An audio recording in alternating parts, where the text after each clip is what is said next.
Hi everyone, I'm Dr. Razayan, a rheumatologist, and today I want to talk to you about rheumatoid arthritis, or RA for short.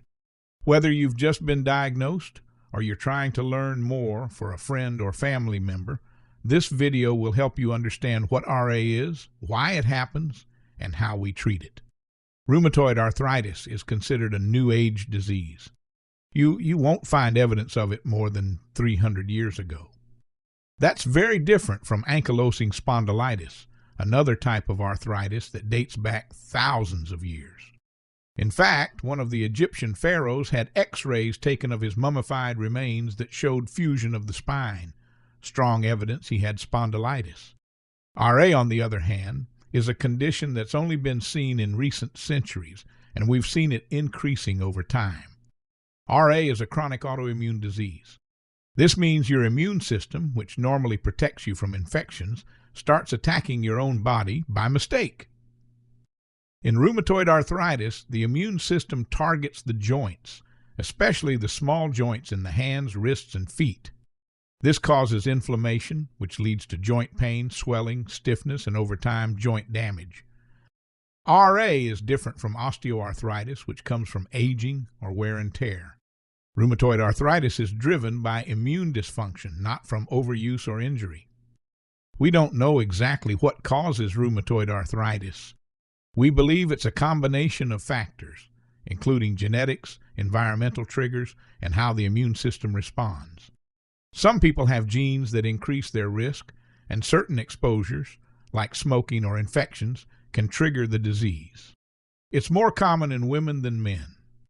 It often begins between the ages of 30 and 60, but it can happen at any age.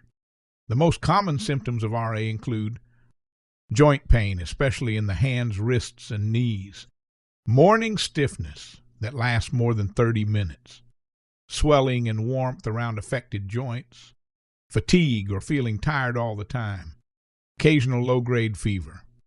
In some cases, people experience weight loss or a loss of appetite. RA usually affects joints on both sides of the body equally. For example, both wrists or both knees might be swollen and painful. Diagnosing RA involves several steps. First, we take a detailed medical history and perform a physical exam.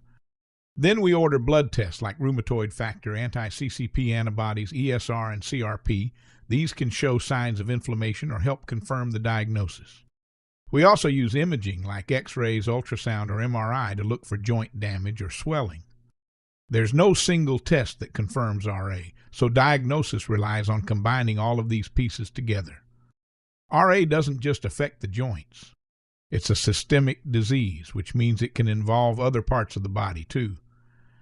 This can include the lungs, eyes, heart, blood vessels, and skin. That's why it's so important to catch and treat RA early. Not just to protect the joints, but to protect overall health. The good news is we have very effective treatments for RA today.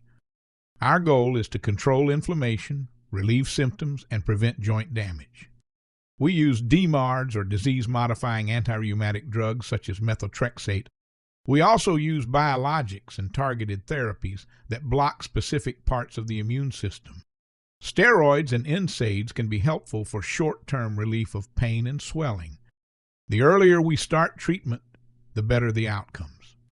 As rheumatologists, we work closely with each patient to create a personalized treatment plan and monitor progress over time. Lifestyle changes can also help improve symptoms. Staying active, eating a balanced diet, quitting smoking, and managing stress all play a role in managing RA. Rheumatoid arthritis is a serious condition, but it's manageable. With the right diagnosis, treatment, and support, many people live full, active lives with RA. If you or someone you love is dealing with RA, know that you're not alone, and there's a lot we can do to help. Thanks for watching. I'm Dr. Razayan. If you found this helpful, don't forget to like, subscribe, and leave a comment with your questions or experiences. Stay well.